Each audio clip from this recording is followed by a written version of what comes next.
Next up at UFC 308, we have Kennedy Nzechukwu with short notice fly across the world. Should have fought 2 weeks ago and didn't. Chris Barnett. Kennedy Nzechukwu, 12-5 in his career, 3-2 in his last 5. He is riding back-to-back losses. Taking on Chris Barnett, 23-8 in his career, 3-2 in his last 5.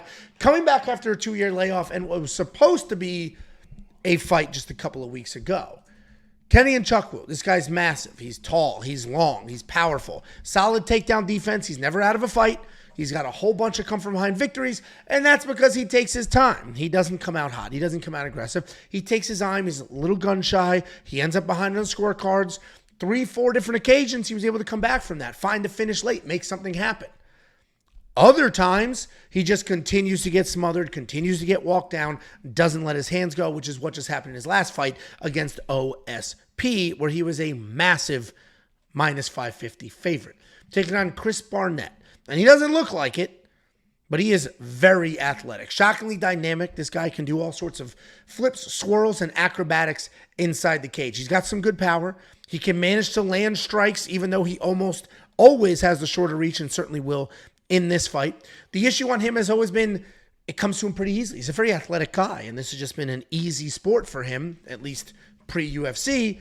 So he doesn't work hard. He doesn't train hard. He doesn't put down the chicken Big Mac. He just continues to live his normal life, goes in there, and I've had a couple of them, and they're delicious. They're fucking spectacular, dude. They're so good. They're so good. Anyway, I'm not a professional athlete, okay? If I was, I wouldn't be having chicken Big Macs, okay? Anyway, he can do all the things. He just doesn't train as hard as he should. At least he hadn't historically. 2-year layoff because of some personal things going on. A whole bunch of other stuff. Supposed to fight 2 weeks ago. The hurricane blew through Tampa. That's where he lives, so he wasn't able to fight. But he got an upgrade here. Fly to the other side of the world. See a new place and fight there. Kennedy is a massive favorite, minus 700. That has gotten all the way up to minus 750. It was down a little bit, but it seems pretty stable here at minus 700. If you love him, you'll get him at minus 534 at BetOnline. The reality is Kennedy should win this fight. He's big. He's long. We don't know what to expect from a Chris Barnett who I haven't seen in the cage in 2 full years. But Kennedy does kind of suck. He kind of sucks. We've seen it in a couple of fights where it's like, dude. But he also does have some power. He was able to pull some pretty big wins off. And he has wins over top 5 people in the UFC's light heavyweight division.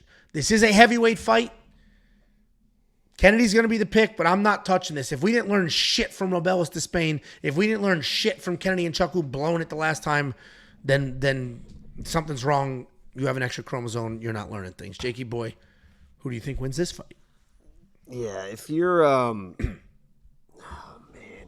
Jesus, Angelo. If you're fucking watching this guy Kennedy be a -5, -6, -7, -800 favorite, whatever he was versus OSP, and you watch that fight, and you watch him lose that fight, and then you continue to bet this guy at -600, -700, -500, whatever it's at, I think you're done, guys. I think this is enough for you. If that's not a wake-up call to what the fuck you're doing with your life, I don't know what's going on. I understand it's Chris Barnett. I understand the guy's 7 foot tall. Chris Barnett's 5'3". He should win this fight. He's got the striking. He's got the power. He's the actual kind of well-rounded fighter. But if you're doing that after you just saw this guy not give a fuck, I don't know what to do. I think it's time to put the money down, put the books down, and find a new hobby. Okay, and for that fact, I'm going to the other side. I'm taking my guy, Chris Barnett. I'm not scared. Because you know what? Between these two guys, I know who's going to give a fuck. I know Chris Barnett's going to give a fuck. That dude tries his fucking ass off, right? He's going to get in this dude's face. He's going to swing wild. He might get knocked out, but at least he fucking gives a fuck. And I've seen too many times where Kennedy just backs up against the fence and put his hands up and just kind of sits there, whatever. If this dude, Chris Barnett, pushes this guy against the fence, and he just covers up like this, Chris Barnett is not going to fucking stop throwing strikes until the ref stops the fight. And if the ref starts saying, you gotta fight back, Kennedy, he's not gonna fucking fight back. He's gonna keep his hands up there, and the fight could be stopped, I promise you. If Chris Barnett backs this guy up, he's not gonna fucking stop. Okay, I know Chris Barnett's going to give a fuck. I'll put my money on plus 500 on a guy who gives a fuck. I have a bet on him. He's my pick, and I hope he fucking smokes him. I'm all for it. Listen, I agree. We came to different conclusions with who wins the fight, but we had the exact same logic getting there. You cannot bet on a huge favorite, Kennedy Nzechukwu. He has let us down before. We've seen it with our own eyes. Huge favorite, fought a 40-year-old man and lost. And he didn't lose in a fluke. He lost every minute of a 15-minute fight against a 40-year-old man. That was not supposed to happen. And we just saw OSP look like it. It's not like it's not like OSP. If he would have followed up that, and I honestly thought he could follow up because I'm like, oh, Kennedy's a pretty good striker. He's going to follow up. He's going to beat Ryan Spann. He got fucking smoked by Ryan Spann. So it's not like that loss ages well. OSP's still fucking terrible. Yeah. So Kennedy should win, but yeah, I'm not spending $9,700 in DraftKings fantasy. Just too much risk there, right? It is heavyweight. First fight at heavyweight. So I don't know if this was officially. Was this always a heavyweight fight? It looked like it was. Short notice. No, it looked like it was if you looked at his original opponents who dropped out, like Rogerio de Lima's a heavyweight. I just don't know. He's had 3 opponents. I just don't know when it became a heavyweight slow, fight. And if he doesn't have the speed, then Chris is really. Then what has he got? Him. Oh, Chris, dude. I mean, listen. He looks like that. Chris he's very athletic. He's the son of a bitch. And he's I spent a bunch of time with him in Turkey. We went to Turkey for fights. I was managing fighters in the XFC. He was the XFC's biggest draw.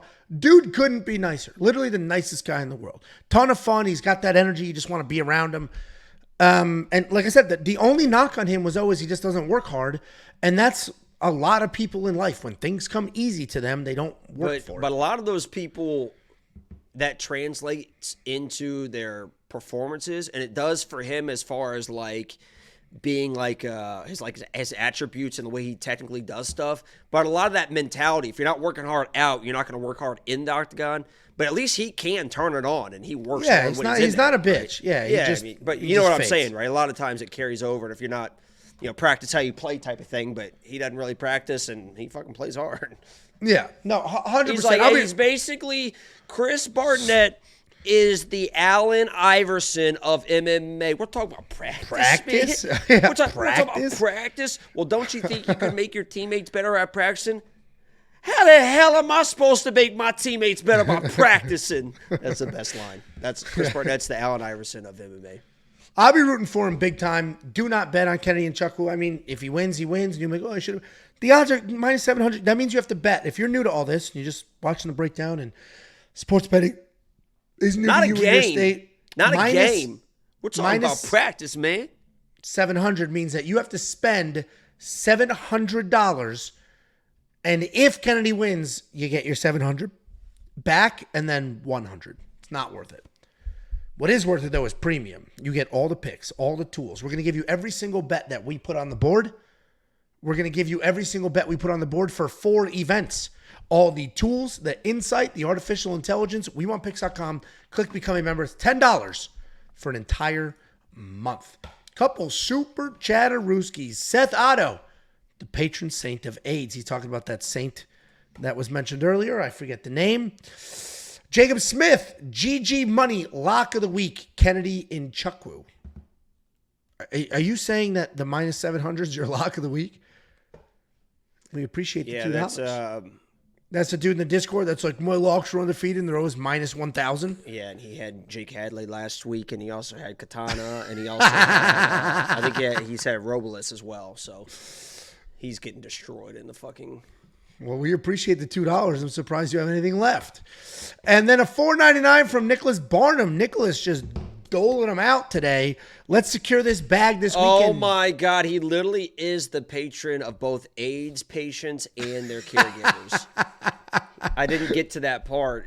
I was reading it, and I was like, he's to be the patron saint of youth and students, placed in all schools under the patron of the saint, and then blah, blah, blah. And then for his compassion and courage in the face of incurable diseases, St. Aloysius Gonzaga has become the patron both of AIDS patients and their caregivers. So that was a great donation. I figured immediately when he wrote that, I knew there was going to be something to that, so I looked it up, and I thought it was just like an Italian type thing or whatever, but that was great. That's an incredible depth there. I like that. That's what that follow-up was about. Yeah. Thanks, Nicholas. Prayers for you, Ange. Keep guys. Anybody new here? I genuinely don't have AIDS. I am not sick. Jacob just said it one day. Are you willing to take a blood test? Yes.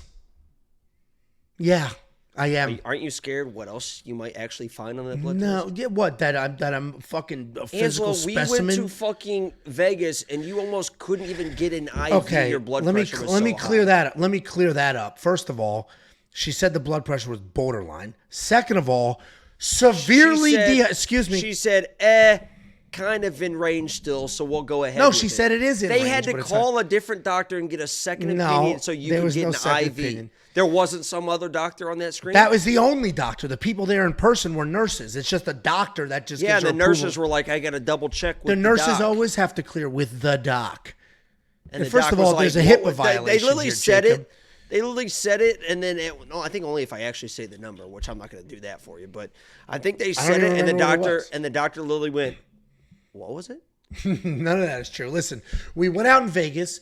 When I drink like an adult man. So I woke up dehydrated as shit. And when you're dehydrated, your blood pressure is elevated. Had a whole bunch of salty stuff before bed, which also elevates your blood pressure. Jacob needed an IV because he was thrown up all night because he can't handle his liquor like a child. So then I was like, yeah, I'll get an IV with you because I'm supportive Ange. And that's when they checked the blood pressure. And that's when she was like, this isn't great. But they did it anyway. And I felt fine. And Jacob bounced back after not being able to hand a couple of high noons. Some of us are built different.